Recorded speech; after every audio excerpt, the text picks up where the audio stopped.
7 o'clock, and I am calling this meeting to order. I want again, for most of you who are in the room, thank the members of the Pride of Paradise Choir in the direction of Tamara Duncan. Did a beautiful choral performance. And if you all would rise and join us in the Pledge of Allegiance, and Ms. Minnick, if you will lead us, please.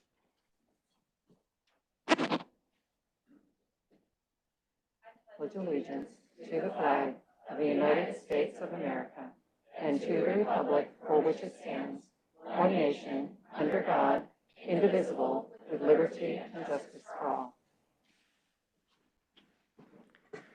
May we have roll call, please? Mrs. Matura? Here. Mrs. Greenberg? Here. Mrs. Bacon? Here. Mrs. Case? Approval of agenda, Dr. Bales. Items approved by consent will not come up for discussion during the meeting, but will be approved when the agenda is adopted. This is possible since members of the governing board receive the agenda along with backup materials at least 24 hours prior to the meeting and have time to review and consider all items. Prior to the agenda being adopted, members of the governing board or audience may ask that an item be removed from the consent agenda and brought to the floor for discussion at the appropriate place on the agenda. I'd like to offer the agenda as posted. Thank you, Dr. Bales. Does any member of the board wish to move anything from the consent agenda to the approval agenda?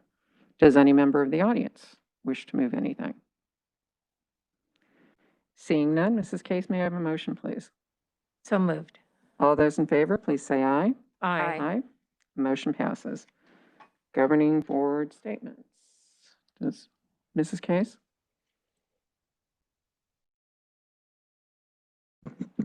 I hope you all had a restful Thanksgiving, and I want to wish you happy holidays, happy Hanukkah, and a Merry Christmas, and a very happy New Year. Over the past few months, there have been discussions related to a summer reading assignment. May I say, this is not the parents' fault. They have been rightly concerned with the chosen assigned summer books. Written procedures of the district policy was not followed. These parents have been trying to protect their children. Teachers need to follow policy. Policy is written to protect the students, teachers, parents, and district. It was not followed. Thank you.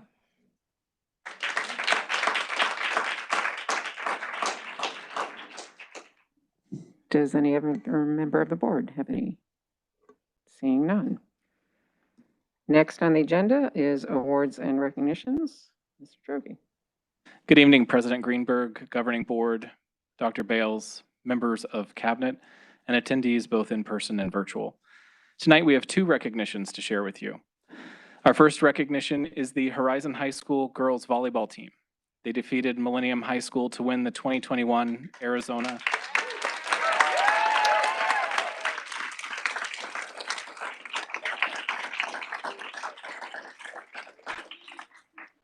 They defeated the Millennium High School to win the 2021 Arizona Interscholastic Association 5A State Volleyball Championship. Judging by that, I don't have to ask you to join me in congratulating head coach Valerie McKenzie, assistant coach Joelle Smythe, and students Jade Willis, Lauren Pierrick, Taylor Johnson, Ann Mirth Vandenberg, Abby Dudley, Sarah Wadsworth, Skylar Garton, Kira Hall, Grace Greenlee, Caden Young, Kendall Murphy, Eden Dreischer, and Emily Hogg. Let's have a round of applause.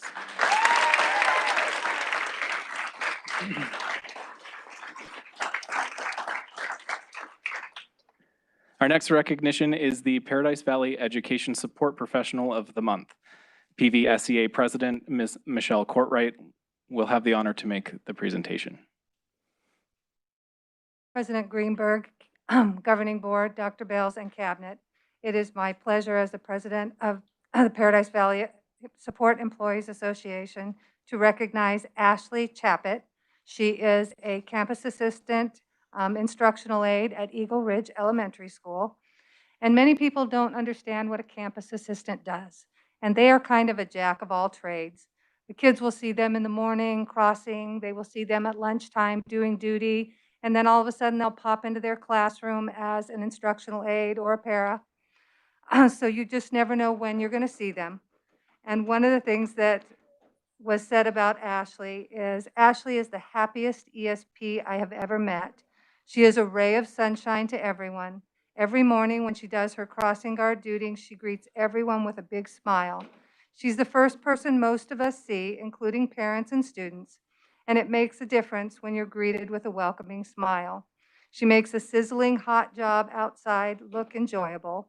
She takes the time to laugh and build relationship with kids. She knows that her job makes a difference.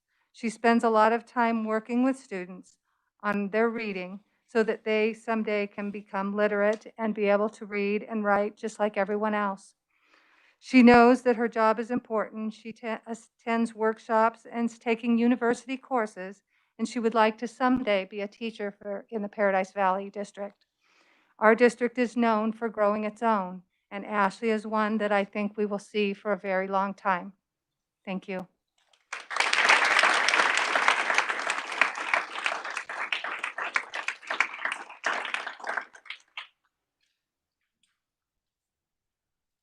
Thank you very much, Ms. Cartwright.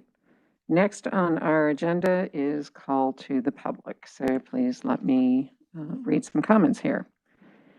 Because our meetings are made available to a virtual audience, Paradise Valley Unified School District has implemented a process to collect virtual public comments. Members of the public wishing to submit these comments to the governing board for this meeting were able to do so by completing the public comment form located on the homepage of the district's website. In order to be included in tonight's meeting, members of the public were encouraged to complete the public comment form by noon today. It is important to note all comments related to board agenda items that were received by today's noon deadline were provided to all governing board members and the superintendent's office in advance of tonight's meeting. These comments will not be read aloud during the meeting.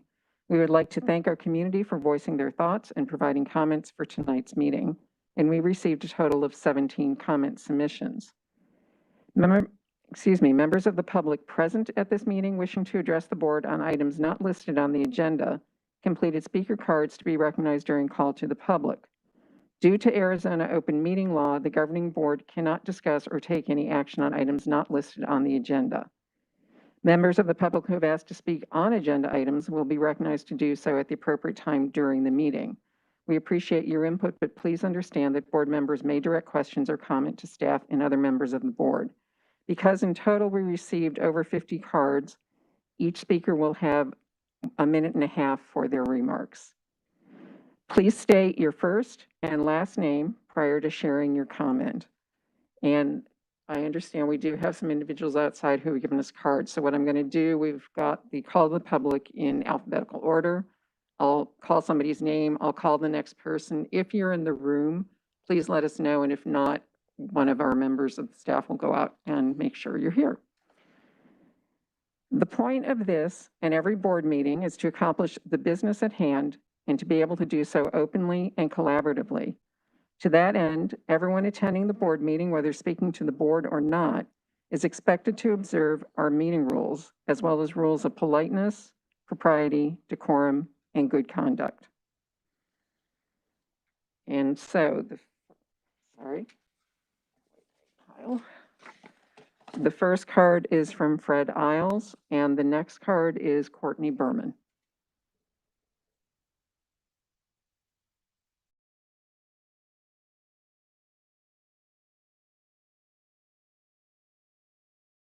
I'm Dr. Fred Iles, and thank you very much for the report about the offensive pornographic book the parents complained about and how it was removed from the curriculum.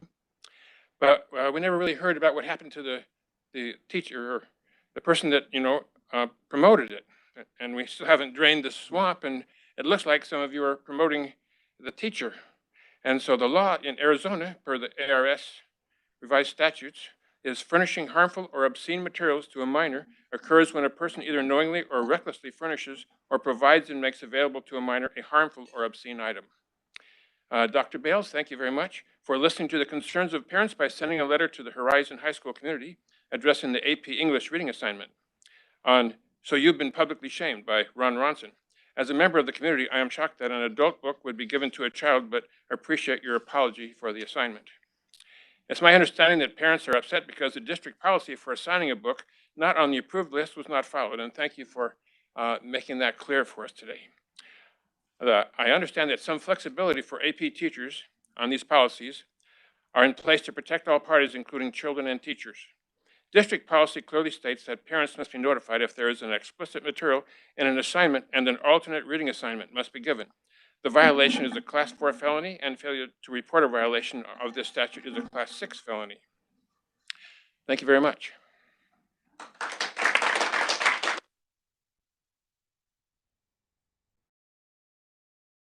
As I said, excuse me, the next card is from Courtney Berman, and following that will be Jessica Berman. Hello, thank you for your time.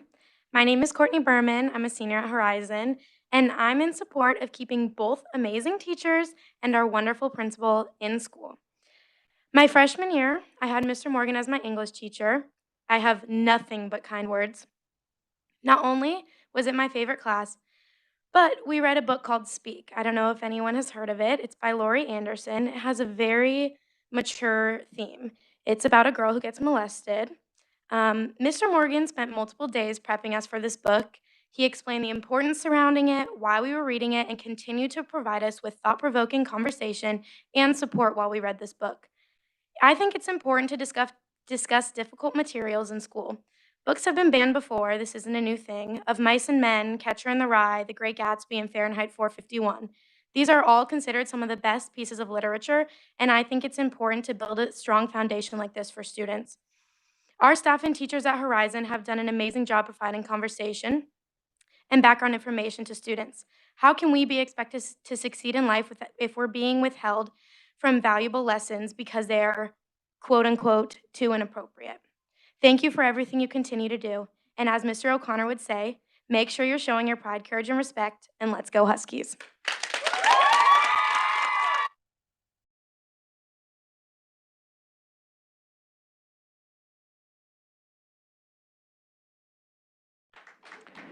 Thank you. The next card is Jessica Berman, and following Jessica Berman is Sandra Christensen.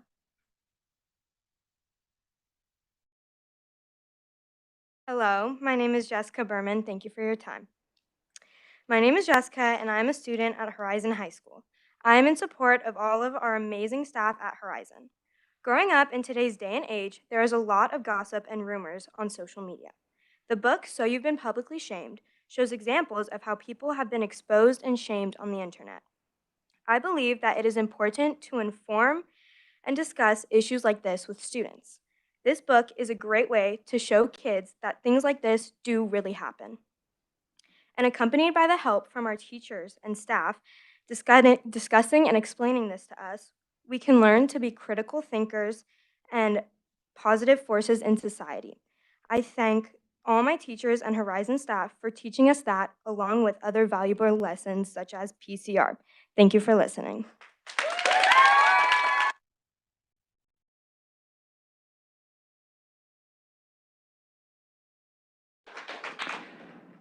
The next speaker is Sandra Christensen, and following her is Cody Coats. Thank you, Governing Board, for hearing my comments today. I would like to talk about my thanks to teachers today. So I wanted to give a shout out for some of my son's amazing teachers.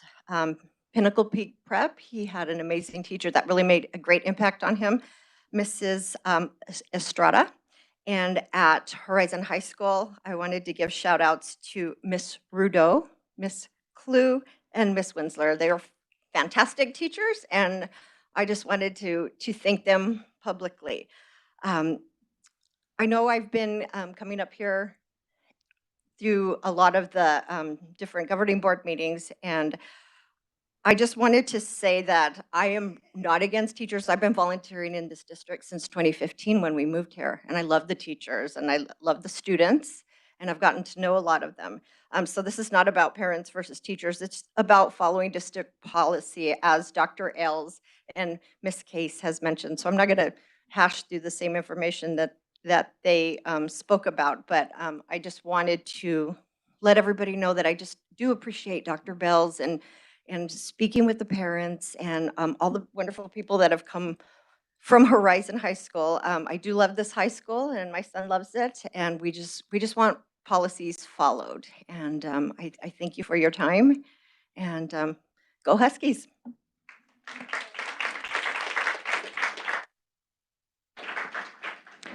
The next card, as I said, is Cody Coats, and following that will be Hallie Coats. Haley. Her name's Haley. Sorry. I can't, oh, there's the dot. No, Got it. Good evening. My name is Cody Coats. I have 5 children, 4 attending school in the PV school district, 3 of which attend Horizon High School. A senior, a junior, and a freshman. Sorry. Together, they have had the privilege of being taught by Rachel Prince, Jay Prezek, and Brian Morgan. Our family has a strong Christian faith with more conservative convictions. I am here in support of the entire high school, Horizon High School staff, my children, and books. My daughter, Haley, was so affected by the negativity recently surrounding the book, So You Think You've Been Publicly Shamed, she took it upon herself to email the book's author, John Ronson. Haley received an email back from him within 24 hours, as well as the publisher. Here is the publisher's statement, and I'm going to go fast because I cried. John Ronson is a widely respected journalist whose books have been translated into 30 languages and whose TED Talks have been viewed by more than 30 million times. His New York Times bestselling book, So You've Been Publicly Shamed, is currently taught by hundreds of educators across America and is widely used by teachers, librarians, social workers, and pastors to teach compassion and communication skills and to illuminate the lifelong damage that results from a reactionary shaming culture. As the London Times writes, certainly no reader could finish it without feeling a need to be gentler online to defer judgment. Over the past 5 years, communities in Arkansas, Ohio, Alabama, and more have selected this book for their annual One Community, One Read programs. Many American colleges have chosen this book to be the mandatory first-year read. Of course, every school and every community is free to make their own decisions about what books to assign to their students. The books like this one emphasize the message.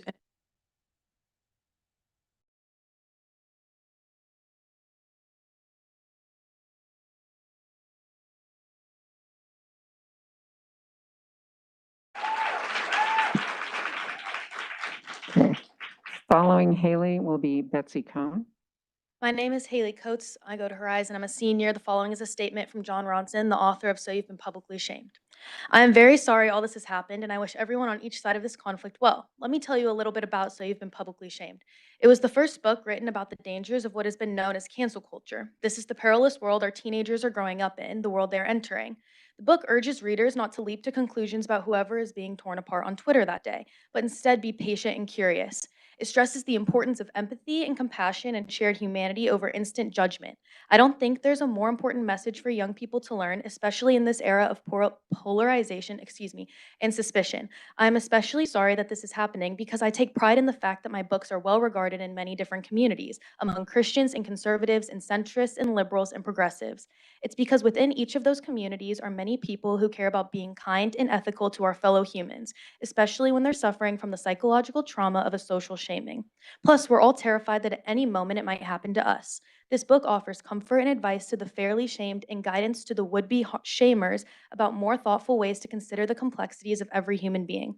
I'd like to quote to you something that Matthew Hosier, the leader of Gateway Baptist Church, shared with his congregation and online followers about the book.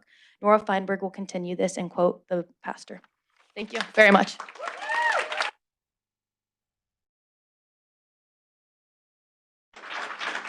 So following Betsy Cohen will be William Cook. Hi, my name is Betsy Cohen. I'm here because I have 3 children in the district, including a sophomore at Horizon and a recent graduate. Quickly, I want to interrupt my thing to say how impressed I am with the students who are speaking out today. I think that anyone who is thinking that they need our protection by banning books is fooling themselves. Let's be clear, censorship is unconstitutional. The Supreme Court ruled in 1982 that school boards cannot remove books from a school library just because they don't agree with their content. Pressure on school administrators, librarians, teachers from religious and other groups to censor is becoming widespread, and it is worth fighting against.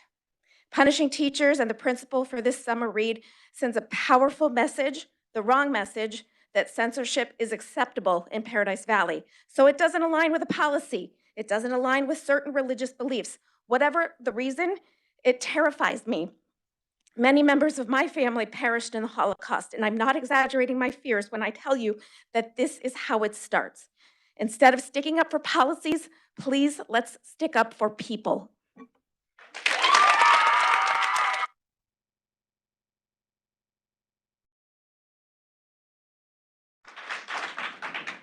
Following Mr. Cook will be Carrie Cunningham. Hello, everyone. My name is William Cook. I have two daughters in high school here in the district where they've been since pre-K. Over the years, they've benefited from many wonderful schools, many wonderful teachers, and frankly, many wonderful libraries where they've read voraciously from both easy texts and frankly, some very thought-provoking ones as well. I'll keep my comments here brief to both the board, the administration at Horizon, and especially all of the speakers to follow me.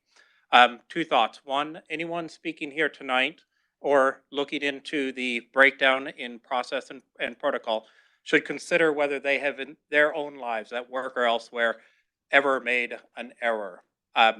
It is, as if I may paraphrase the advice, let he or she who has never made an error declare that perfection of themselves first before they spend too much time complaining about an error that was made by someone else. Errors do not need to be vilified in order to be learned from. Secondly, for any speakers tonight professing their outrage at this particular text, I would appreciate them declaring what amount of the text, whether the whole thing, half of the book, a quarter of it, a page of it, a paragraph perhaps, on what basis they're protesting the content of this book and the balancing of material in there that may be questionable versus the thought-provoking discussions that the rest of the book can instill in the students of the classroom. If each of the speakers here tonight could let us know those, that'd be appreciated. Thank you.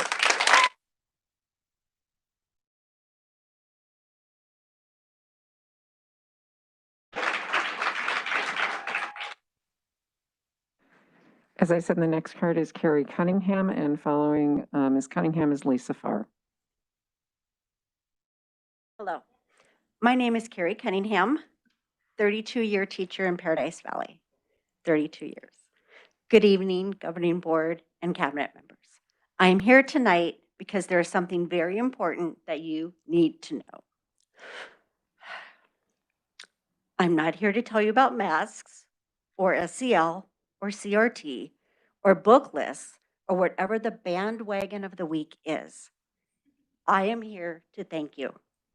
Thank you for making well-informed decisions that consider the needs of the thousands of students in our district. I know this hasn't been easy. At these board meetings, I have listened week after week as some have yelled, degraded, and disrespected you. Enough is enough. I am here tonight because there is something very important that you need to know. PVUSD parents, teachers, and students support you. Thank you.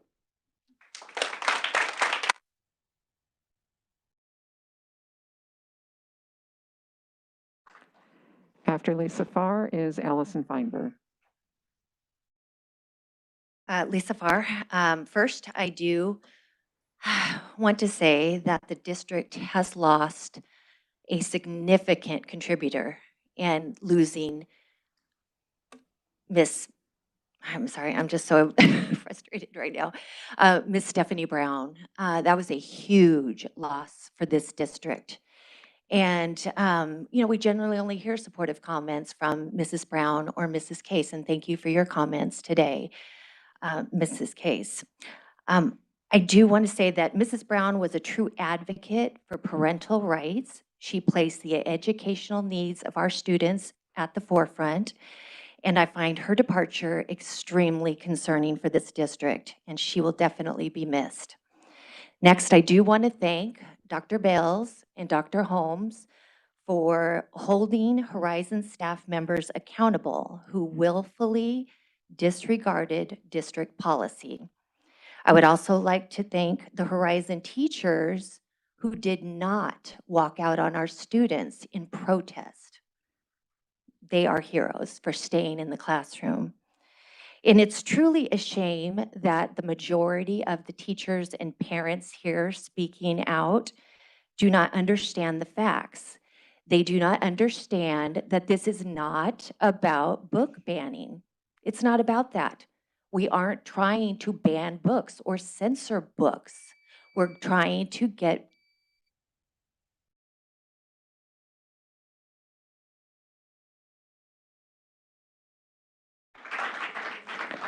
Following Allison Feinberg will be Nora Feinberg. Hello, I'm Allison Feinberg. I stood here in May as the UPC recipient of the Jerry L. Morgan Award. I've been active as a volunteer in the district for many years. My husband and I are products of public education. Our family has been enrolled in the PVUSD since my oldest daughter, now a senior at Horizon, was in kindergarten at Sonoran Sky Elementary School.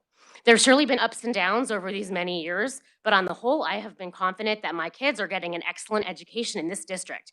I'm particularly proud of PVUSD's commitment to gifted learners, the arts, go choir, and diversity offerings. For the last 13 years, my kids have interacted with extraordinary educators and administrators. I have volunteered much of my time to support these people.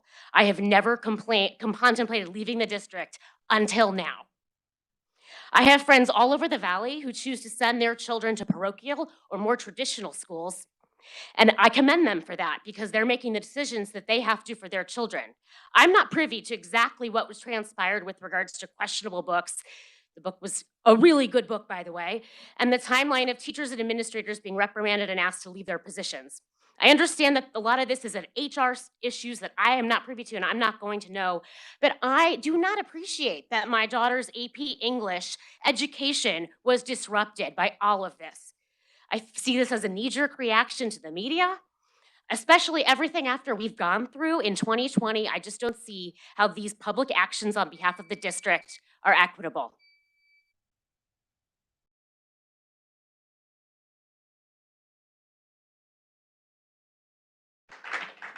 So next is, I'm sorry, Nora, and following will be Sadie Feinberg.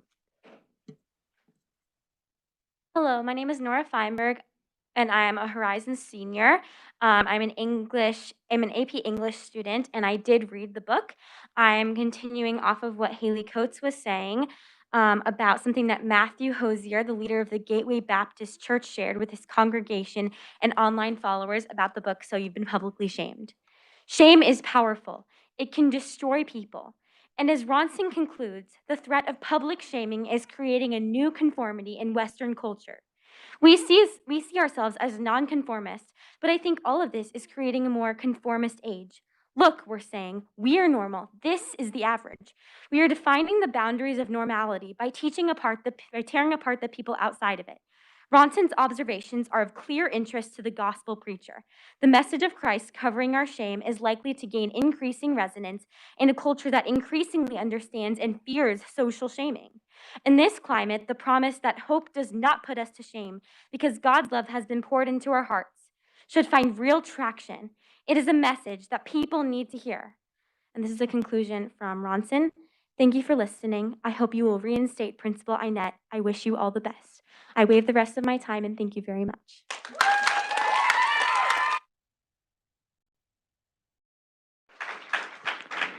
The next card is Sadie Feinberg, and after that is Toby Fox, I believe it is. Hi, my name is Sadie, and I'm a sophomore at Horizon High School. So far, my sophomore year started turning into the dystopian fantasy that I only ever read about in books. We were just on the news, teachers were being suspended, there were over 50 substitute teachers at school the day before Thanksgiving break. The well-being of students was disrupted. With transparency about teacher absences from the district, students were worried about their future. With finals in 2 weeks and AP tests next semester, students' academic and collegiate futures were truly put at stake. I felt as if my future was being threatened and I would never get the proper education that would prepare me for the rest of my life. I, for one, am not for book banning. It's scary, wrong, incorrect, and out of this world bizarre. I haven't had the opportunity to have any of the AP English classes yet, but I really hope to have the chance. The students can tell that the entire English department at Horizon loves teaching and puts so much passion and love into their jobs. I support the Horizon staff 100% and really hope that we can go back to the safe and educated world that we all want to be a part of. I want to thank Horizon staff for their amazing job at educating all of the Huskies and creating a safe environment for us to learn in. Thank you.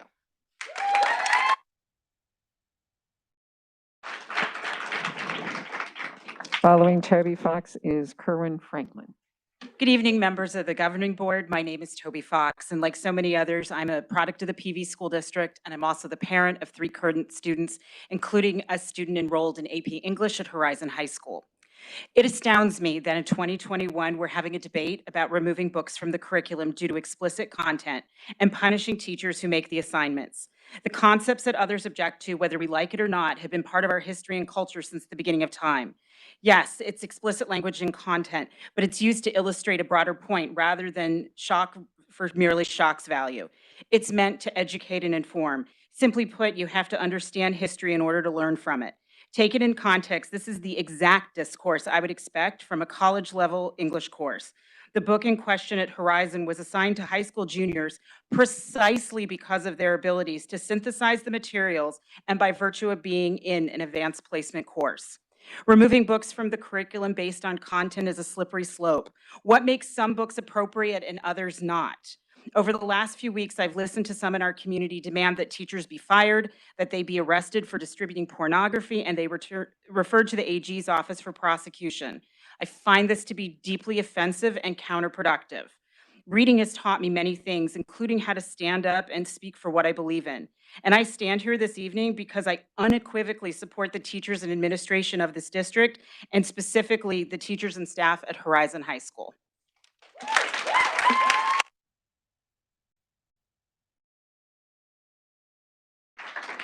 Following Kerwin Franklin is David Hickson. Hi, as I mentioned previous, I have 5 children in the PV district, 2 of which have graduated and gone on to very prestigious universities, Stanford and Brown, and I'm very blessed that they didn't have to read material like this. I think there's some misinformation right now on social media that I want to clarify, and that is that we are not trying to ban books. We want to expand their minds and have children access resources expressing many different viewpoints, cultures, and ideas. We don't want books removed just because we may disagree or dislike certain ideas, theories, or philosophies. However, at the end of the day, they are children and we entrust them into your care. There are also laws preventing teachers from providing minors from harmful materials such as pornography, explicit descriptions of rape, gratuitous sex between teenagers, incest, and bestiality. Save it for college age. There are so many literary choices available. Valuable academic time should not be wasted on these materials. Parents and teachers can teach critical life lessons without assigning books that are not approved by our very own curriculum team.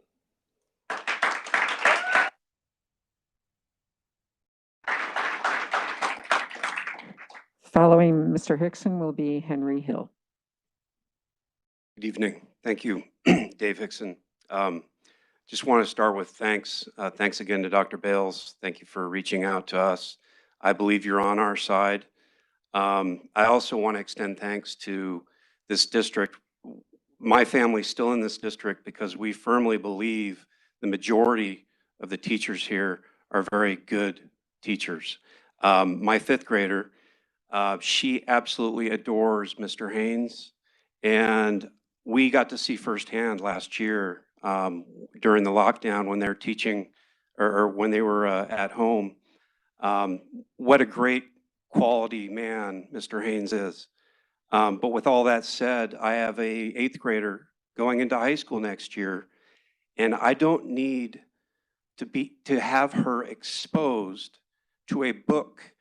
And let me remind people here that this book contains language about a man loving his dog so much that he has sex with the dog to try to get it impregnated. That is absolute filth, and that does fall into the category of pornography.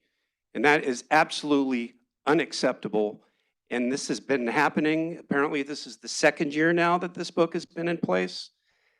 More action needs to be taken. These teachers do need to be fired. We don't need a toxic environment like Scottsdale where they can't even fire their own board member. Thank you.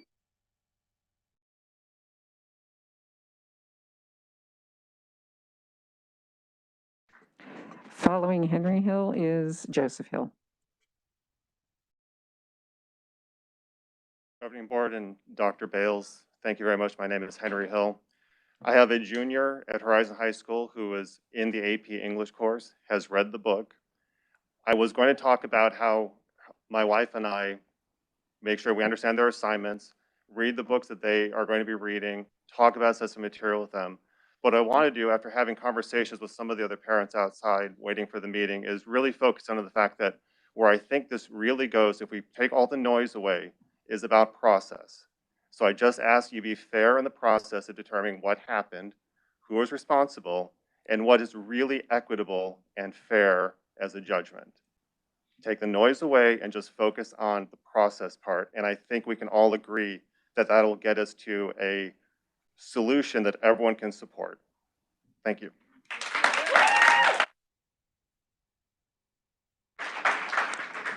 Following Joseph Hill is Lisa Hoberg. All right, I'm going to keep this brief and short as my fellow teenage students have already said most of what I want to. As a Horizon Junior currently taking AP Language and have had Mrs. Parizek and currently have Mr. Morgan, and as well as having read the book itself, I have greater authority than mostly every parent in this room. Personally, I can attest for the character and loyalty of Mrs. Parizek, Mr. Morgan, and our principal, Mrs. Annette. They only want what's best for their students and will do whatever they can. We students were given the option to read this book over the summer, as its contents would benefit us as people, as the book shows the dangers of public shaming, which, let's face it, teenagers are always on social media and always had to deal with that and know about it. And I just want to point out that the irony that this book has been completely taken out of context. It's transformed both the teachers that gave it to us as students to read, and it's transformed both the teachers that assigned it and the book itself into monsters, and it's going completely against what the book was meant to teach us in the first place. Thank you.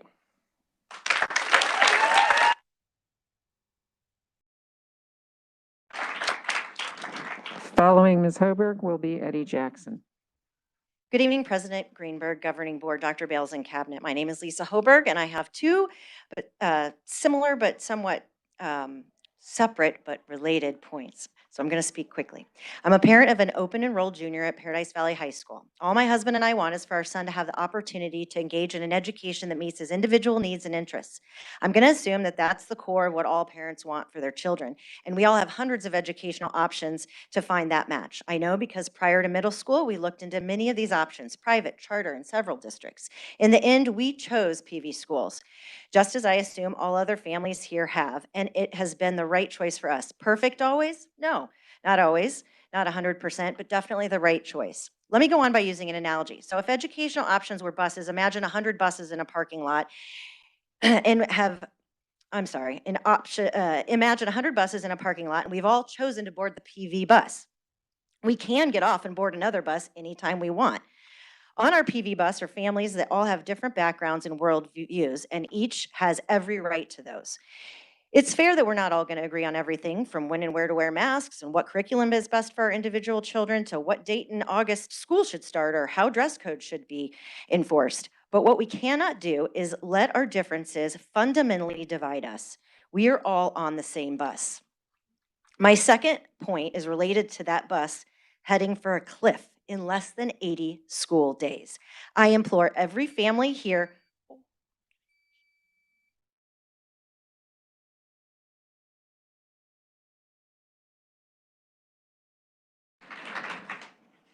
So the next card is Eddie Jackson, and following will be Barbara Jennings.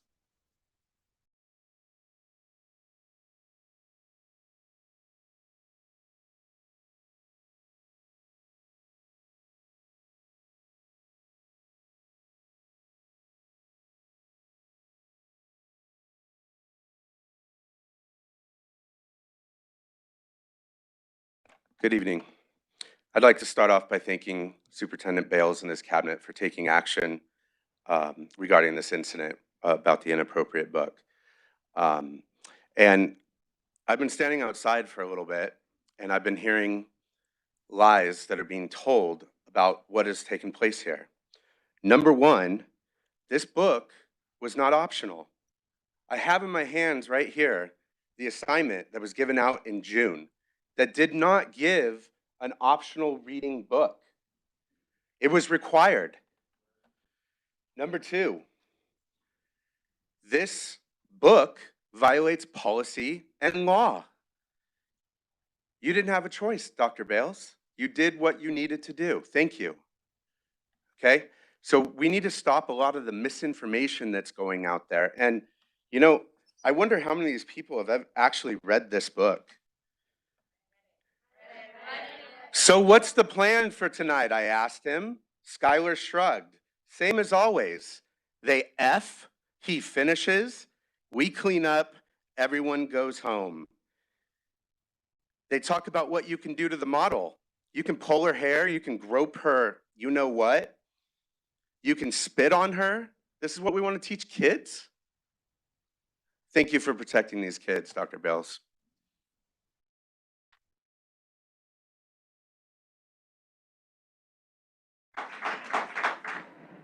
So the next card, as I said, was Barbara Jennings, and following that will be Denise Camber.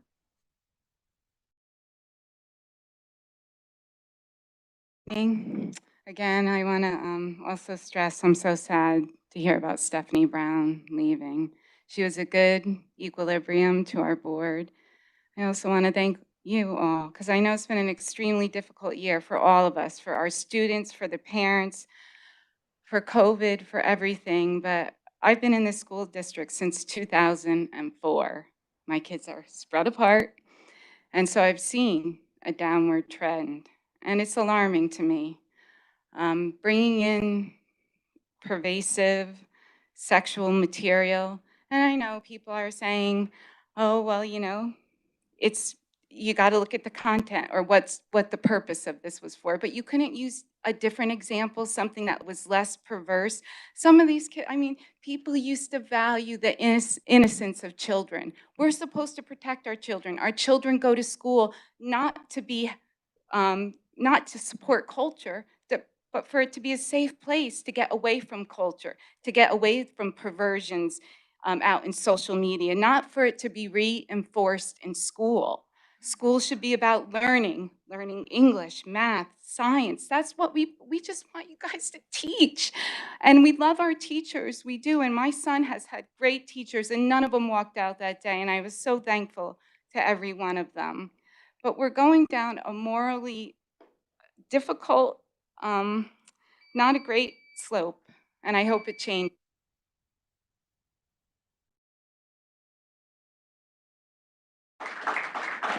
Following Ms. Camber is Lee Kimball. Good evening. I do want to thank you for taking action on the teachers, and it's nothing against the teachers. I think great teachers are very important, but there's something called accountability, and actions have consequences. And obviously these protocols that are in place to protect parents, or excuse me, to protect the children, were not followed. Therefore, the teachers are being held accountable. And as far as what I've heard, and I don't know, they have not been fired. And it's not up to us as parents to make that decision. It's up to you as the board, and we will trust what you do. If these are excellent teachers, then maybe it's a warning sign. I don't know. That's up to you guys. But teachers need to be held accountable. And children can't think that people can just do whatever they want on their jobs. People can't just go rogue. So I do thank you. And this is not about banning books. And some people have different values. So only giving one book with this, if some people want their kids to read it, fine. But we should have a choice. And again, thank you for pointing out that the protocol was not followed, because I think that is the issue here, is following the rules. Thank you.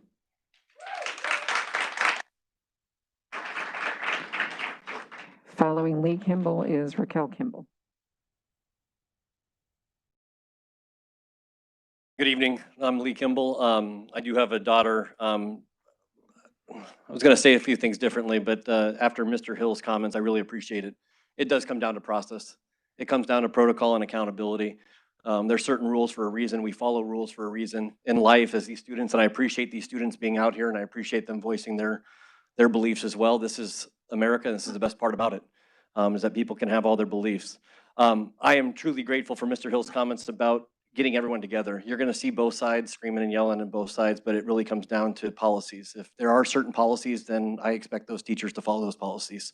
I expect them to be able to allow us to know if there is explicit material. If they just let us know, I don't think you would see the madness that's outside right now. I think if you just let people know and are transparent about the information, then parents can make a choice. I'm proud of these parents that actually said they've read the book. This is awesome. I wish I had the time to do that. I don't. I do want to let these students know, though, I did have Miss Parizek. I did get a 5 on my AP test. Okay, so Mr. Hill's son, I think I have a little authority too. I've been here a while as well. But you guys are going to do great. I only see good things coming from this. I bleed green and gold. I've said that before. I stand by it. I want to see Horizon succeed. It's been in the news for too many wrong reasons recently, including today. But I appreciate you guys learning to be able to follow policy. And whatever that is, I hope we follow. Thank you.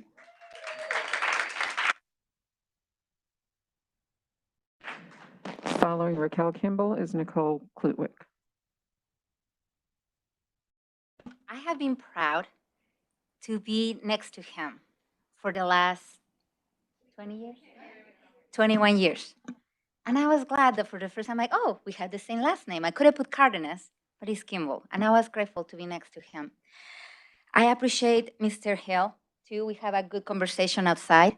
And we both came to understand that a lot of the issues that we're having, it comes to protocol and it comes to rules. And I wanted to share with all of the parents that are here, this is from the Paradise Valley School District website. It's sensitive titles. Definition: sensitive titles are texts that may include sensitive content such as violence, profanity, drinking or drugs, sexual reference, racial slurs. Despite the sensitive content, this text has been placed on the literature list because they hold educational value and contain key themes that are crucially important to students' awareness of the world and its diverse perspectives. And then it gives the district guidelines. The title will be listed on the syllabus at the beginning of the year, and the teacher will obtain a parent's signature. The teacher will make the principal aware of the title that will be taught. The teacher will notify all parents in writing, via campus messenger, email, note home, of the sensitive nature of the title. A sample letter can be found in the teacher's resources below. This communication should be sent 1 to 2 weeks before teaching the novel. At this time, parent-student has the option to opt out. The teacher will have an alternative title available for any student who opts out, and the student cannot be penalized for choosing this option. There you go.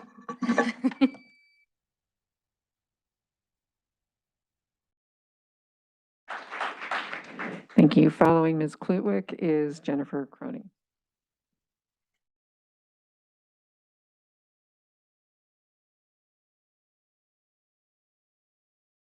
I just want to first start out thanking you guys all for, I know you're unpaid. Mr. Bales, you're paid, but not really for these hours. And I know you guys have been getting so many emails and so many requests and so I just want to thank you for all of the work that you do and for all of the support and the heart that you give into the district. And I do thank you. Here's the thing is my stomach churns over the division that's been brewing in the community and online and ironically in social media. The book's about not rushing to judgment on social media. And we had so many people saying that people were banning books. People are firing teachers because of a book. The principal is fired because of a book, and we have none of those facts. I still don't know why Miss Annette's contract is not being renewed. I don't know if it has something to do with the investigation into Mr. Cross. I don't know if it has something to do with this book. I don't know if it's something completely unrelated. So so ironic that we are called not to rush to judgment, and yet we have so much gossip and rumors just kind of spreading around. And I'm just also kind of tired of people telling me what I think. So it was ironic when I was out there and talking to people and asking them if they'd read the book, people who referred to me as us and them. And people told me yes. And I said, did you read chapter 7 and 8? Well, no, not that part. Chapter 7 and 8. The entire thing is about sexually explicit kink.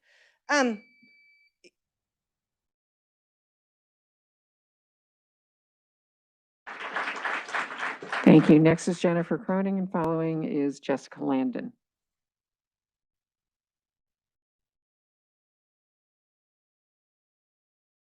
Jennifer Cronin. I just want to thank you, Ms. Case, for the comment that you made tonight to try to clarify this situation. And I want to say that I'm sorry that all of you have had to deal with this situation. It was completely avoidable, that the teachers, if they would have followed the policy, that none of this would have happened. There are many amazing teachers in this district, high school teachers, honors teachers, advanced placement teachers. My students have had several at their high schools, and their teachers have followed the policy. I've been notified in advance of books. We've been given the option to choose another book. I've appreciated that. I've always gone along with the book that the teacher had suggested, but I've appreciated the opportunity to have another option if the material was concerning to our family. This isn't about banning books. This isn't about censorship. This isn't about making a mistake at work. This is teachers that chose not to follow the district policy, and there is going to be a consequence for that. In order to maintain trust between the schools and the families, we have to be able to feel confident that you're going to follow through on what you say you're going to do. This policy gives everyone a choice to read the sensitive material or a choice to opt out. And I just want to thank you for giving us this choice and holding the teachers accountable. Thank you.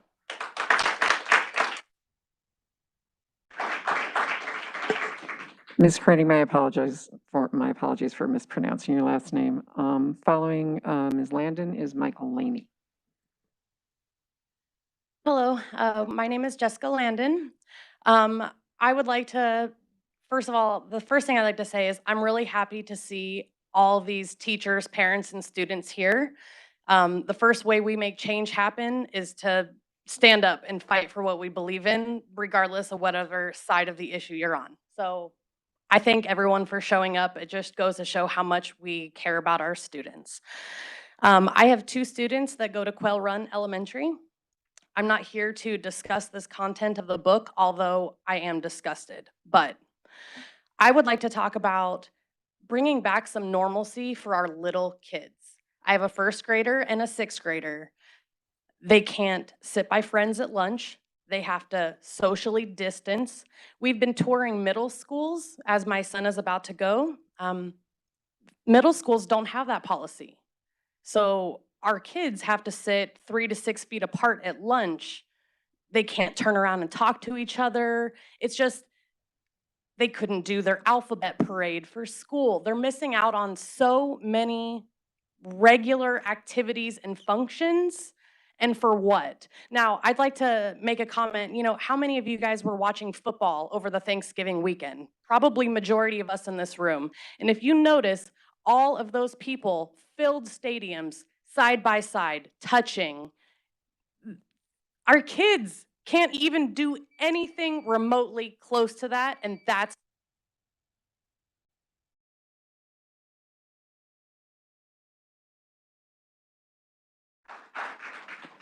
Following Michael Laney, will be Annette Leviton. Thank you for this opportunity. I would just like to say that at the beginning of this meeting, it was wonderful to hear those children sing because it got rid of the contention in the room, if only for a few minutes.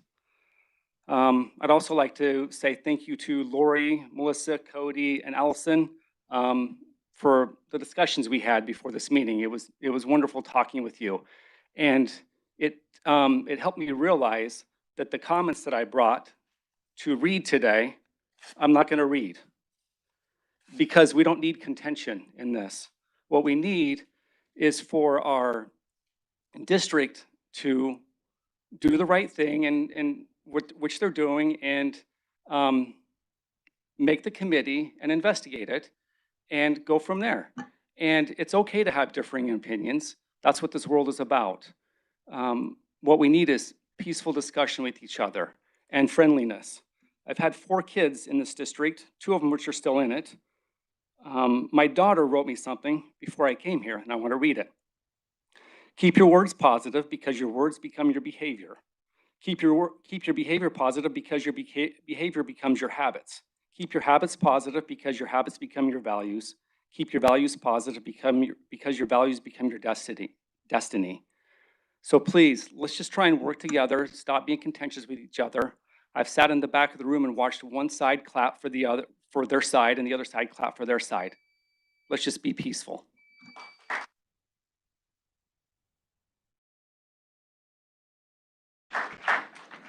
Following Ms. Leviton is Wendy Mahler. Hi, I'm Milanit Leviton, and I'm here. I'm a mother of 2 kids in the district, and I'm here to support the teachers and the principal.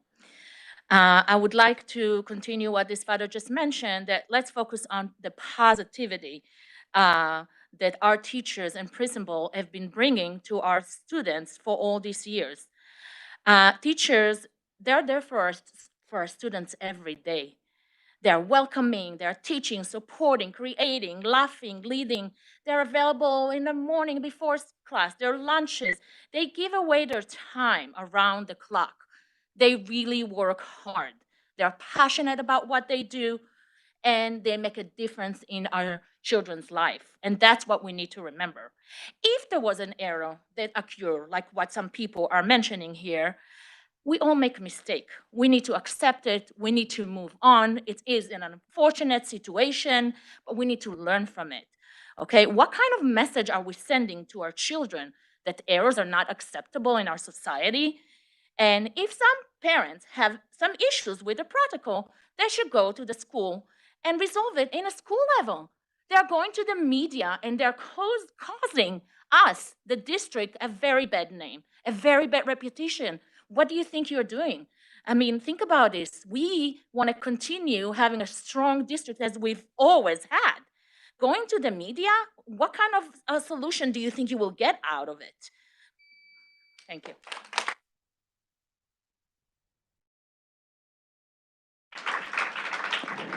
Following Ms. Mahler is Jennifer Ariza. Hello, my name is Wendy Mahler. I want to thank the school board for Ms. Case coming out and saying that protocols were not being followed. I understand that this is the second year that the protocol was not being followed. I also do want to give thanks to all the teachers who did show up at school on Tuesday, that actually did their job and taught and did not do a sick out. Those are the teachers who support our kids, the ones who showed up. This is about accountability. This is about what's right and wrong. We all know that what was in that book, I could not stand here today and read it to you right now because on YouTube it would be banned per FCC rules. It is that bad. So thank you for following your own policies and procedures, looking into this and making the teachers or principal or whoever is accountable. That is what needs to happen, and we appreciate your time and concern in doing what is right for the children. Thank you.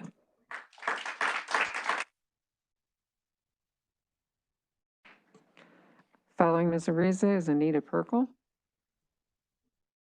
Hi, my name is Jennifer Ariza, and I'm here just as a concerned community member. I just challenge each person in this room today to do a little bit of research. I personally have volunteered with victims of sex trafficking, and the number one indicator of or lead into sex trafficking is actually pornography. And so I challenge each one of you to look into that before making decisions about material that's going to be taught to children. This is what pedophiles also do. They groom children with sexually explicit material and just get them used to it, and it becomes normal. It's not normal and it's not okay. And sex trafficking is one of our biggest challenges here, especially in Phoenix, Arizona. Phoenix, Arizona has the largest sex trafficking support community of rescuing boys and girls. And so that's my challenge to everybody here today is please look into that. Thank you.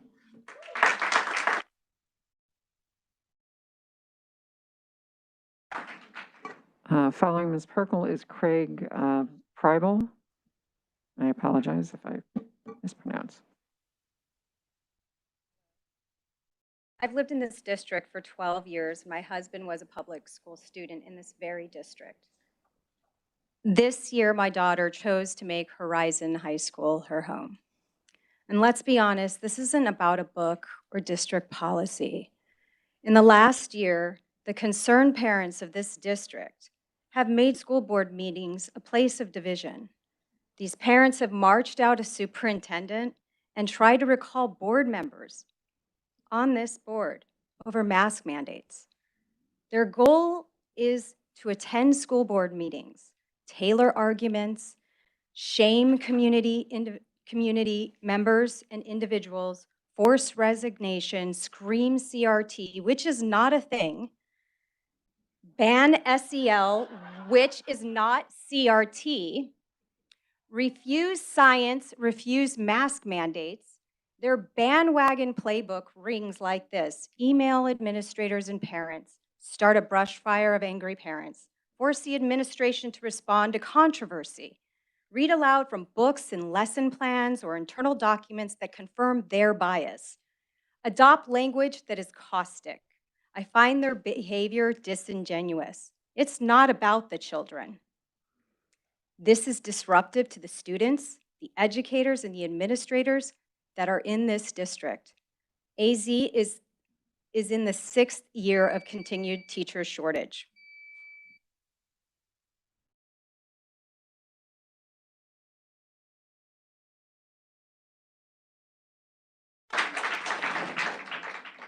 Following Mr. Pribble is Lindsay Rates. Hello, my name is Craig Pribble. I'm the father of 2 children that attend Mercury Mine Elementary School. I have many issues with how this district is handling items such as critical race theory, which encourages racism, and the issue today. I found the email that was sent on November 18th absolutely mind-numbing. I'm disgusted we are still being required to muzzle our children at the schools in this district. This has gone on long enough. My wife normally picks up our kids, but when I have a chance, it makes me sick to my stomach to see masked children. Why was this board decided to implement separate requirements for middle school and high school students versus elementary school? If this measure is leaning towards the implication of vaccine mandates for students in this district, prepare for a massive protest and uproar. It is true that vaccine mandates have been in place for years for certain diseases. These vaccines have been proven safe and necessary. The current vaccine was desperately released less than 2 years ago and has not been proven safe and was rushed. You repeatedly deflect that you are just abiding to the guidance of the Maricopa County Department of Public Health. Many other districts in Maricopa County are under the same guidance but don't require the muzzle. Yet the board in front of me chooses draconic enforcement. In conclusion, COVID is a threat to some adults. No one is disputing that, but not to our children. Every adult in this country has had ample time and opportunity to be fully vaccinated. If they haven't, then that is on them, that's their fault, and it's not our children's fault. I expect this board to take action and make masks optional. You constantly state you care for our children, but these policies don't reflect that. Thank you.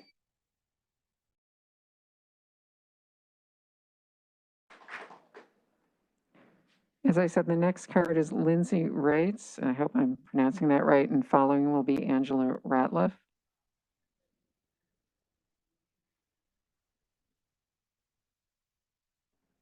Lindsay's not here. Okay. Yep.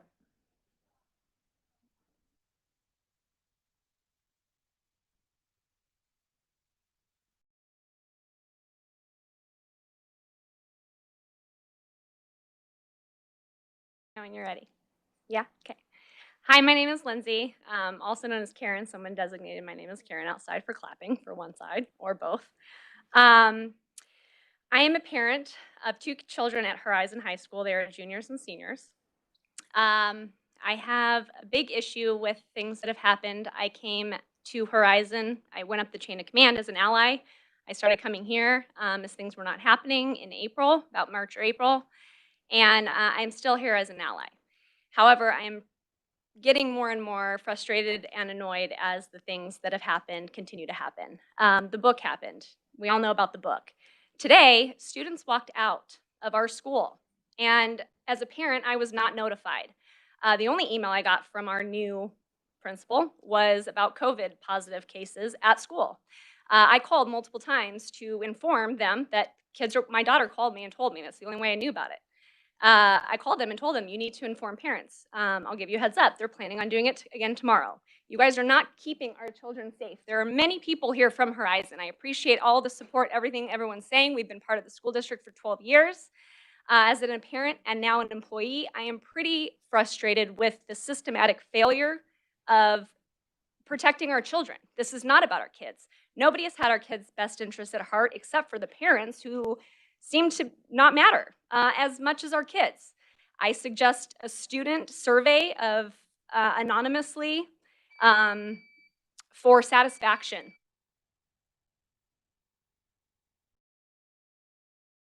Thank you very much. Your time's up, but thank You may you. follow up with Mr. Long.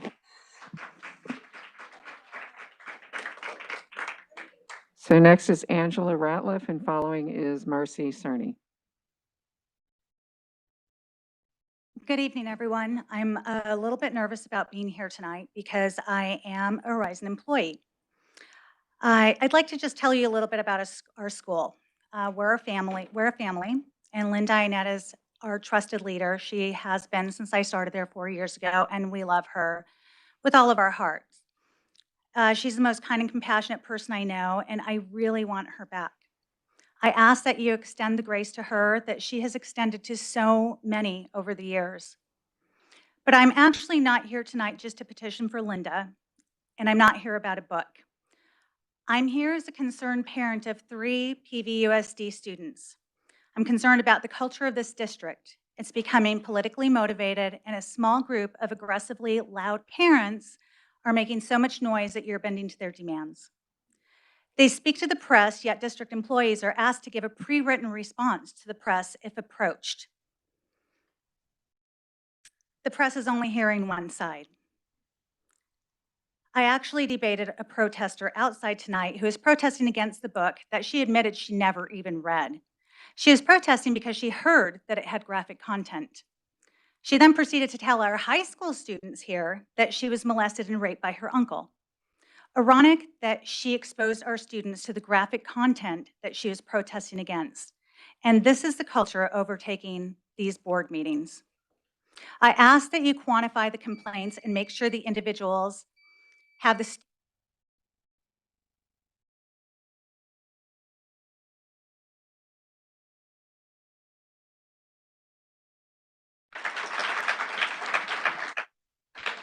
Following Ms. Cerny is Stephanie Scanlon. Hi, my name's Marcy Sarney, and I wanted to thank Ms. Case for your comments tonight. Those are very much appreciated, and Dr. Bales as well for meeting with the parents and for taking action regarding this reading assignment. I believe this non-approved reading assignment is not a parent versus teacher issue. It's an employee following protocol issue. If I intentionally went against a known company policy at my job, I would immediately be fired. Furnishing pornographic material to a minor is not only against district protocols, it's against the law. Who assigned this non-approved book? That is the person responsible here. Apparently, there was a reading assignment last summer as well that was assigned by the same teacher, from what I've been told, and that was also not on the approved list. And today it was announced there's a math teacher at Horizon that was having an inappropriate relationship with at least one student. So materials with pornography and bestiality, and teachers having inappropriate relations with the students. It's no wonder there is a lack of trust from parents in this district. It is not acceptable to blame the parents or to misrepresent the facts to the community to gain support. We all know serious consequences are needed for true change when mistakes are made. Parents demand transparency and accountability. Thank you.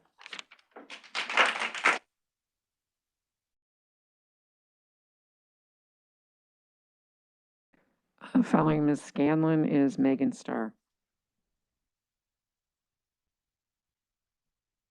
Good evening. My name is Stephanie Scanlon. Just wanted to come here as a concerned citizen. I have 2 grown, successful children that went to school in Phoenix, and I now have 2 young grandchildren. I've always loved teachers and kids. I helped out a lot at the schools when my kids were growing up. I'm not for censorship, but I think kids need to have better choices to be exposed to. Kids have all these nasty choices. just outside of these walls, like Pornhub and all those other kind of sites. But schools should not over-sexualize kids and desensitize them to the explicit material. Over-sexualization of kids can lead kids to selling themselves online, being trafficked, mistreating others, and no self-esteem. Let's help our kids be proud of themselves without being overly sexual. Sex sells, but it has no place in our schools. Thank you.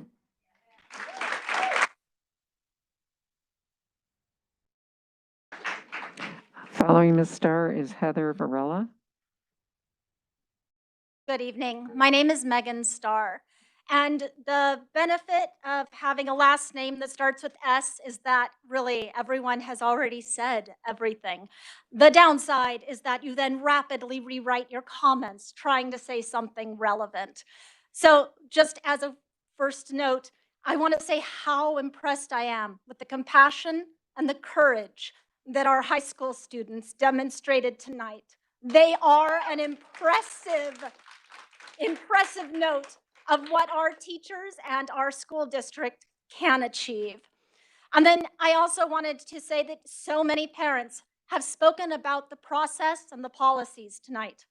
I would encourage the district to make those processes and policies transparent and available to everyone. The last time I checked a few days ago, the website that had these policies was only accessible with a PV Learners account, so that a regular parent cannot get into it. And that website, I was told, contains policies from the governing board that are outdated, citing the policies like 4.3.1, 4.3.3, which apparently we haven't used that type of numbering in years. So I would encourage that to be updated and made available and transparent to parents so we can see what the policies are. And then last, I noticed in Dr. Bales' November communication that there is, for like,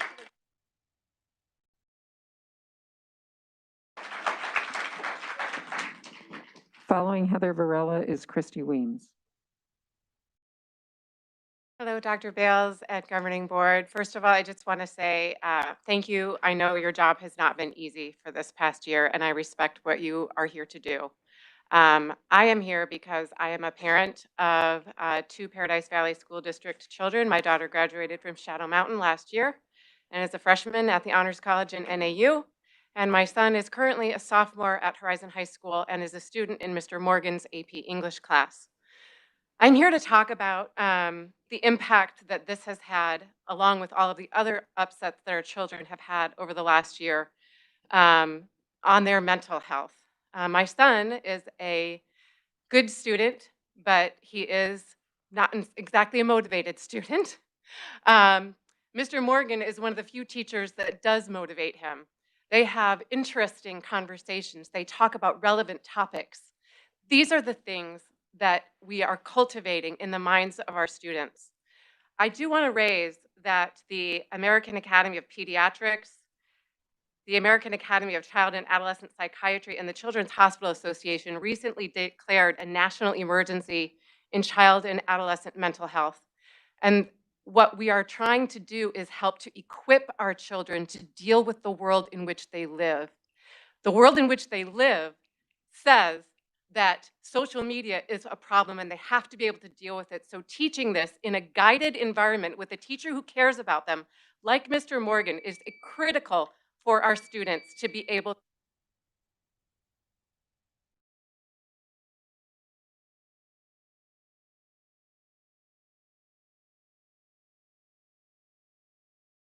So next is Christy Weems.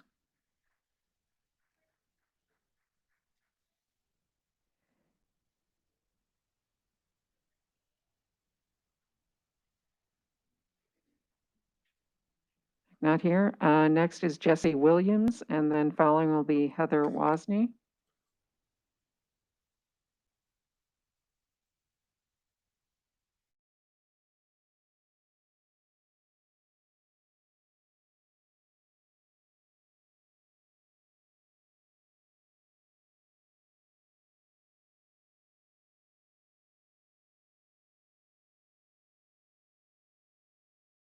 Thank you.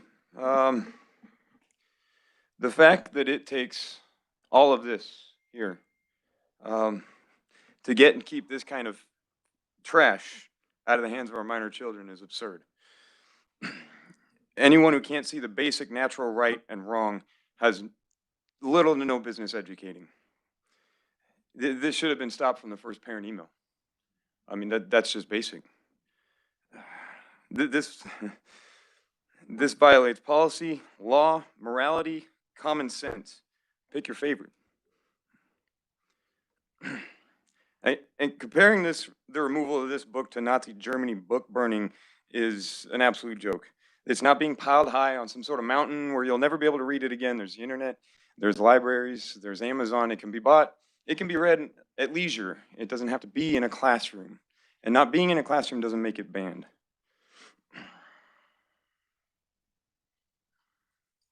And I think it's probably the only appropriate way forward. To have it removed from a class and left to someone's own time is the only way that doesn't hinder one or force another. But with this, words won't quiet us anymore. We need actual appropriate action. Anyone behaving this way, breaking laws of this nature with our kids, should be fired and prosecuted. Thank you.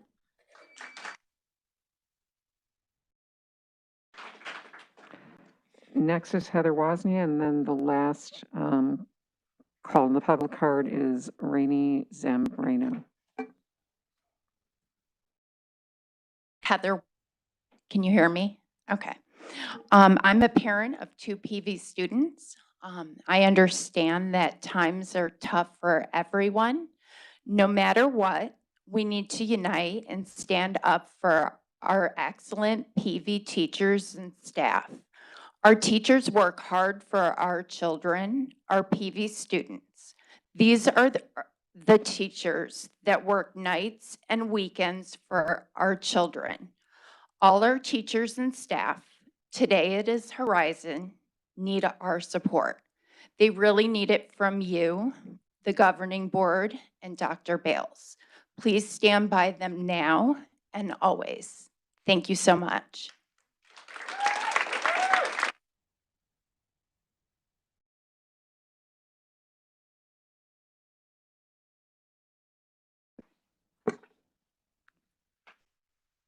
Hi, my name is Rainey, and I just want to thank you for your time. Just to be perfectly clear, this is not about book burning, book banning, censorship. But I ask you, if the movie industry is able to put a rating on on their movies, why can't we do this with our books? I just recently found out my son read the book Speak, and somebody mentioned it earlier. It's about molestation. I don't think it's appropriate for a 14, 15-year-old child to be reading about molestation and rape and things like that. Bestiality in that other book, So You've Been Shamed. Those are illegal acts. Why is it illegal, but it's legal to teach? I don't think so. According to ARS 15-102, it mandates a governing board to develop policies and procedures for parents to learn about a course of study and review materials, withdraw their children from harmful materials, opt into sex education, be given advanced notice, and opt their children into any sexual content in any classes other than sex ed. So I ask you, why is this not being done? I didn't get anything about the book Speak. So I just want to say that, and thank you for your time.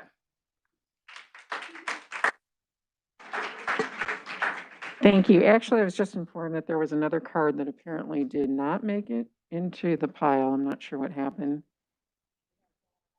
Yeah, Emerson McAfee. If you could fill out a card after you do your thing, if you could fill out a yellow card for us, we'd appreciate it. I want to first thank the board for being here tonight, along with my fellow peers and educated parents and staff members. I'm a senior at Horizon High School, and I came into the district my 8th grade year. After leaving the district for my freshman and sophomore year, I returned my junior year to Horizon High School. I had the pleasure of being in Mr. Morgan's English class last year. I had thoughtful discussions and learned way more from him than I can summarize in 90 seconds. I have nothing but respect for Mr. Morgan and want to publicly thank him for the time that he has invested. I am in support for keeping all 3 teachers and reinstating our principal. I am so blessed to be in such a supportive and loving environment at Horizon. Once again, thank you for your time.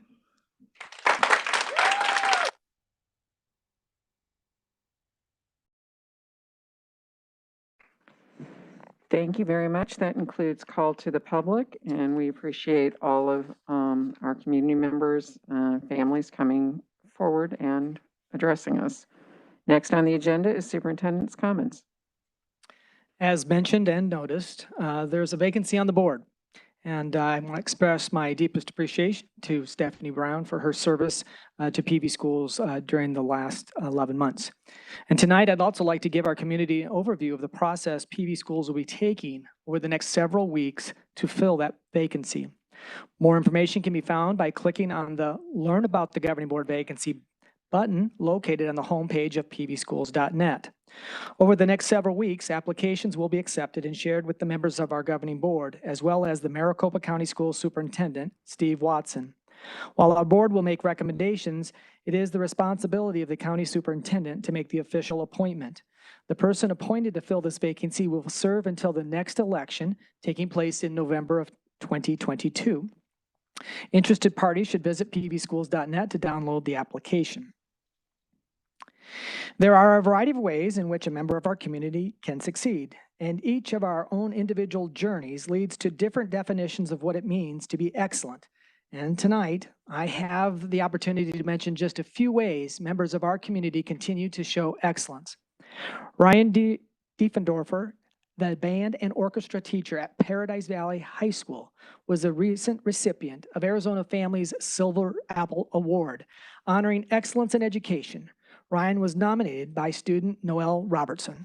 Give him a round of applause.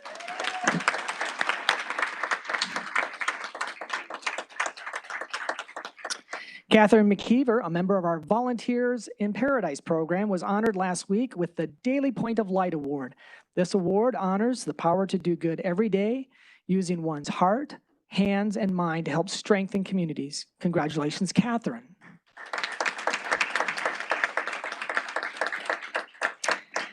You can read or watch more about these 2 fantastic individuals by visiting PV Schools on Twitter at PV Schools.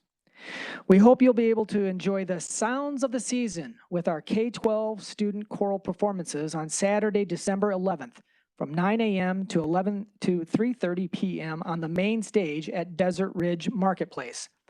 The performance schedule is on our website. Please join us.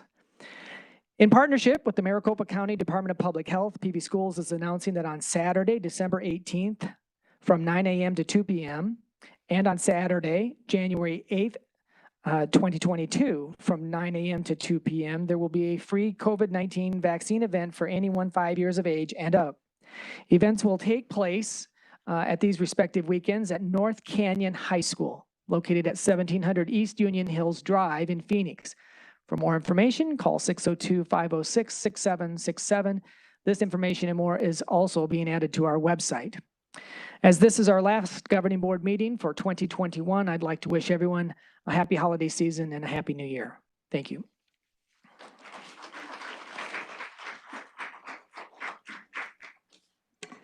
Thank you, Dr. Bales. Next on the agenda, our first item for approval is consideration approval of administrative employee non-renewal action. I'll turn it back to Dr. Bales.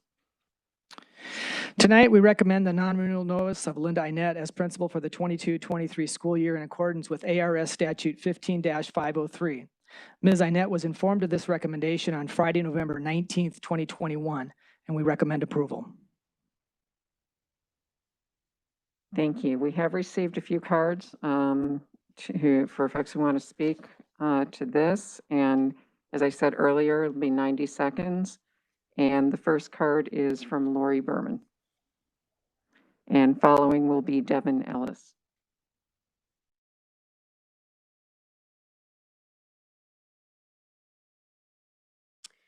Thank you for the opportunity to speak tonight.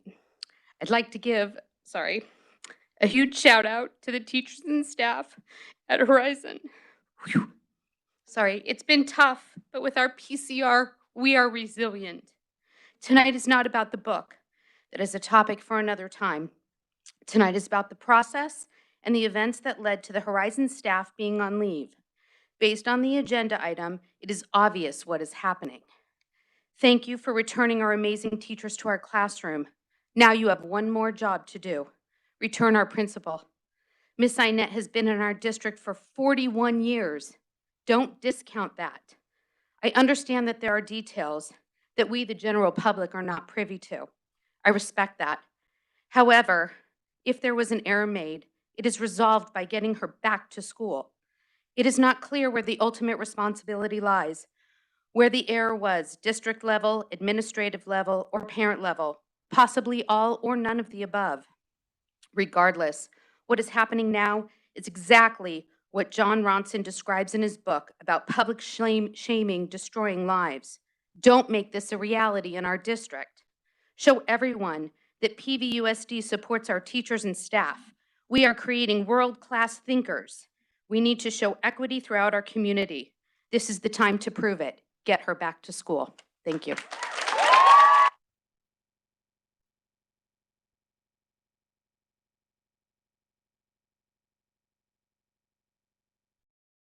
So the next card, as I said, is Devin Ellis, and following will be Henry Hill.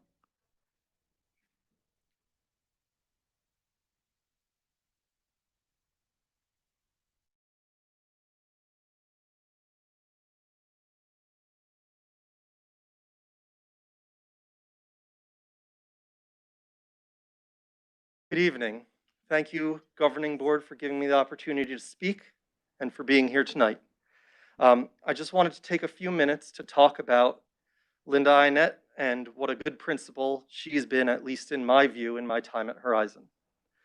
When I was applying to schools 4 years ago to find a place to work, I was interviewed at 3 separate schools. I chose to work at Horizon because of Linda Annette. She had a dedication to education that put a focus on what the students need above all else. While I've been working there, with Linda's help, I've been able to offer classes in Calculus 3 and 4, classes in AP Physics and AP Computer Science. Some of these classes were not offered before I came there, but with Linda's help, she recognized that these are classes the students could use and classes that I could teach, and we worked together to make sure the students get what they need. I think that Linda Annette is a fantastic principal, and I think that non-renewal of her contract would be a big mistake. Thank you.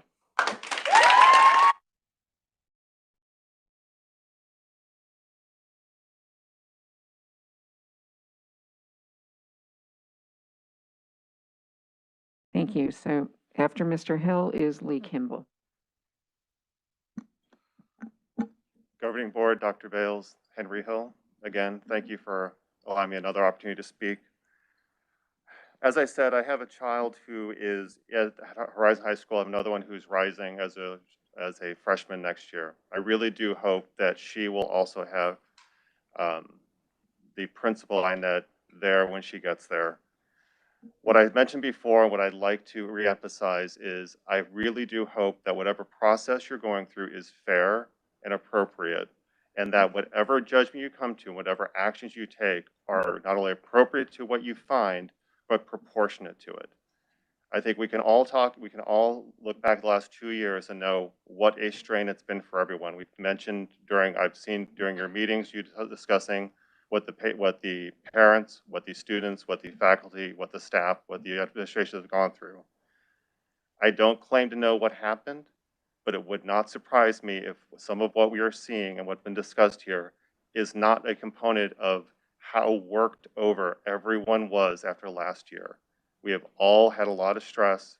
We all need to take a breath, and please just be fair with how you do this.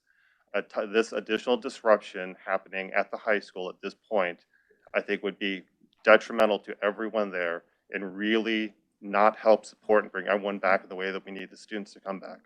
Thank you.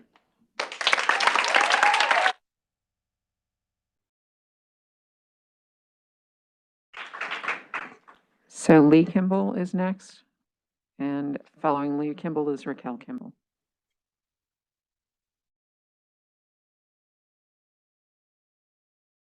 Glad I can get up here again. I love Miss Annette. I'm going to be honest with you. I know Miss Annette for many years, and she is the one that has been through the process. So for those that don't know, the process has been going on for 2 years about these books. Every time I reached out to her, she did respond. Did it not get followed through this last year? Yes. So I hope that this book or this situation with the AP English department is not the reason why she is being fired, because I think that would be more of a scapegoat. If there's other reasons that we don't know about, that's fine, but I think this is a learning opportunity for the district and for you guys as a council to be able to be more transparent so people know. I know there's certain rules you have to, on HR policy and things that have to be done, but I think that we need to be fair. I think we need to be solid. I've had all my girls, well, my last one will be an 8th grader coming in next year as a freshman. We love the school. I want to see great people continue to do good things. Were there mistakes made? Yes. Should there be punishments? Yes. Just like any time a child messes up in their class, trust me, all these teachers will tell you there's consequences when you make wrong actions. But does that necessarily mean firing? I don't know what the process is. You guys have your process. I'll respect that process. But I hope that we understand that we try to do the right thing by these kids, by the people that we're being served by at this school. But I do want to throw my support there. Thank you.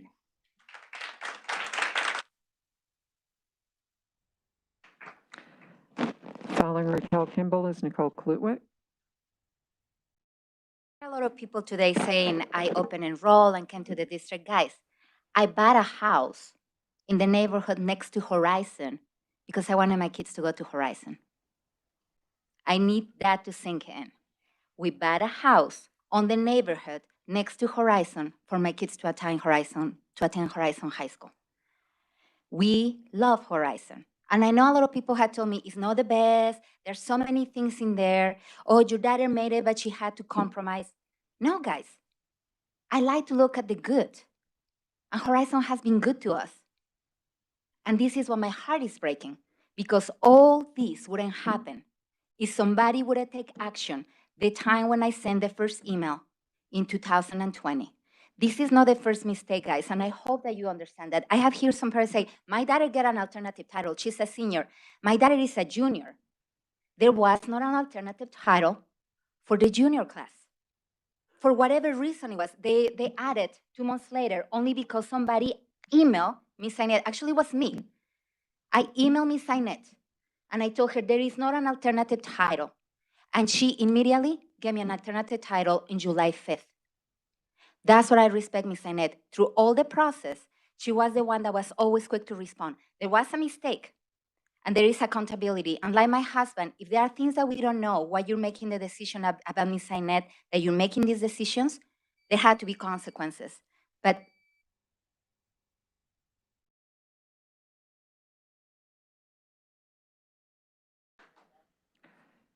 So following Ms. Klutwick is Michael Laney. Some of what I was going to say has already been said. Just there's rumors swirling. It would be so nice if there was transparency. People knew why decisions were made, what the rationale is. And I just want to reaffirm, I also like Ms. Annette, and I think she's wonderful. That doesn't mean that if she did something wrong, I don't want accountability. I don't know what that accountability is. I don't know what the emails are. I mean, was she told to communicate to the department head? Did she communicate to the department head? Were the teachers told? Was all of that communication done? If so, don't make her the scapegoat. It sounds like it would, if that's the case, it's something that needs to be addressed in the entire group. And that doesn't mean firing people. It just means accountability, the same as we do for our children when they make the same mistake repeatedly. What we don't correct, we condone. And it's only going to be a policy if you actually hold a policy to be followed. So thank you.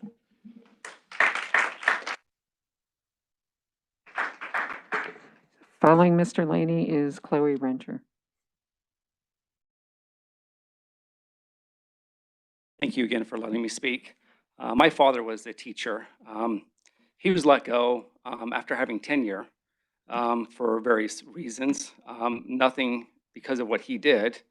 And so I understand what is going on here from a personal level. I also understand the concept of forgiveness. And I understand that because I know I make mistakes myself. And I would want other people to forgive me when I make mistakes. That doesn't mean I shouldn't be held accountable, but I understand the concept of forgiveness. I may not agree with Miss Annette's political views or if she likes milk. That's irrelevant. I think she does a great job as a principal. I think she's super responsive, super responsible. And I hope that the committee that you put together and the decisions that you make follow proper procedure and the evidence. And I hope it comes out to an outcome that we all like. And I just admonish us again to be kind to each other and to be peaceful with each other and to talk with each other because we can find common ground with each other. Thank you.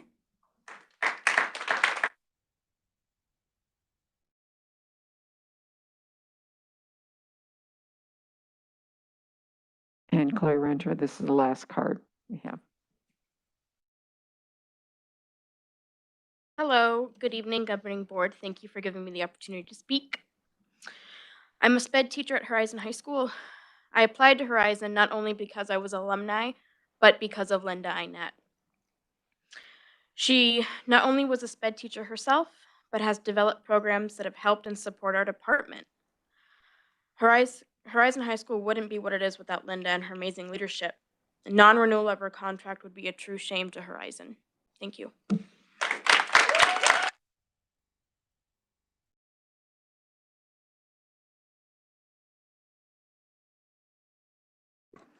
Thank you very much. Ms. Case, may I have a motion to approve? So moved. Is there any discussion? Does any board member? If not, Ms. Chisholm, may we have a roll call vote, please? Mrs. Matura? Aye. Mrs. Greenberg? Aye. Mrs. Bacon? I just want to make a statement, quick statement before I vote.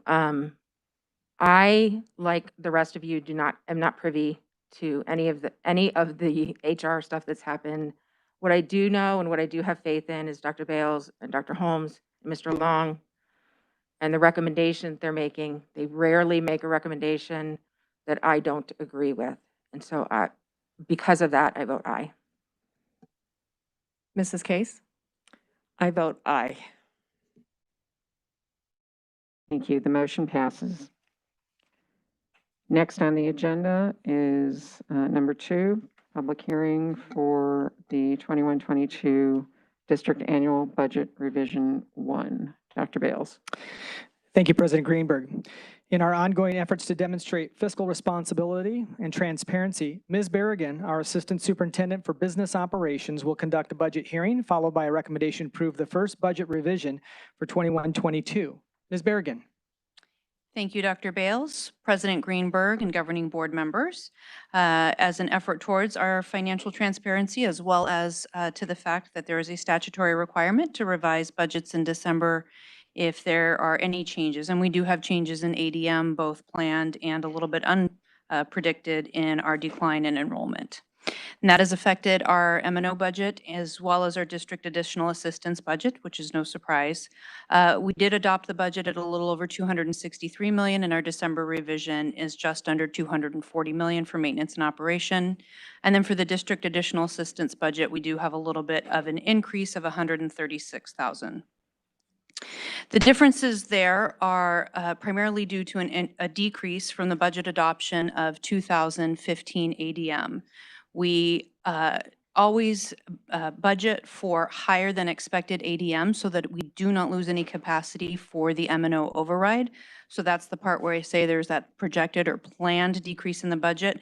We don't actually fully plan expenditures for those amounts in the budget, but we do put that amount in there so that we don't lose that capacity. That's been done prior to my time and will continue to be done so that we don't lose any capacity on the override. The actual budget or the actual expenditures that we've budgeted for ADM are put at 27,825 ADM, but our current ADM is approximately 27,171. So that was the unexpected decrease that we are seeing of about 654 ADM. And when you weight that total weighted student count out, it's a little over 930. That amount is a little over $4 million. Those are reductions we will have to take into consideration for this year. And if those students don't return, we'll have to take those into consideration for next year as well. We'll talk more about that in the work session next week as I share the additional budget information moving forward. The $4 million that we need to plan for this year, there are some safety valves within the district where we can pull that from. We do still have the opportunity to change some of the pieces that have been written into the ESSER 3 grant moving forward and could certainly take it out of there. We do have some funds in Medicaid, as well as budget balance carry forward and indirect costs should we need to dip into any of those areas. Just some additional pieces of information. There's the increase in the district additional assistance, and there was a decrease of the ADM that does help plan for that budget.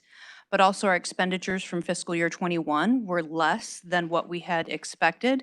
And because we can carry those balances forward for fiscal year 22, there is actually a slight increase in the district additional assistance budget that we have for this year. I would also share that the initial review that I've looked at reflects that there's little additional cost savings from the unfilled positions that we have. So we have a number of unfilled bus driver positions. We have some positions where teachers are needing substitutes.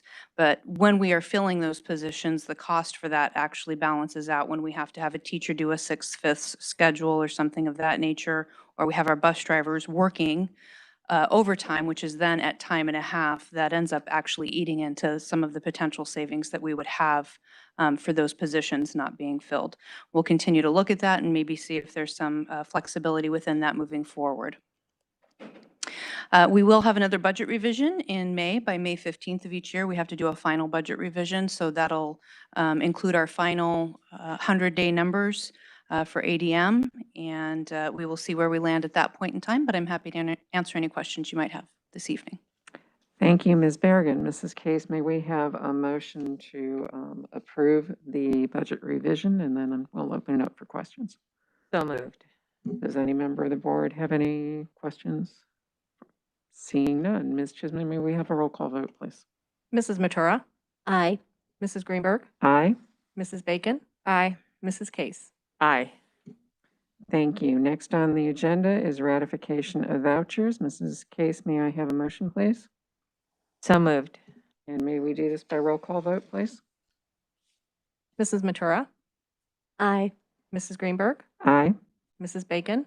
I abstain as I do when ASBA is a payer in our vouchers. Mrs. Case? Aye. Motion passes. Thank you very much. And last on our agenda is acceptance of gifts and donations. We thank all of our donors and appreciate your support of the district. And I'd like to give a shout out to the Shadow Mountain High School class of 1981, who gave $2,400 for the Image 360 projects for campus beautification at Shadow Mountain. And Mrs. Case, may I have a motion to approve? So moved. And may we vote by roll call vote, please? Mrs. Matura? Aye. Mrs. Greenberg? Aye. Mrs. Bacon? Aye. Mrs. Case? Aye. Motion passes unanimously.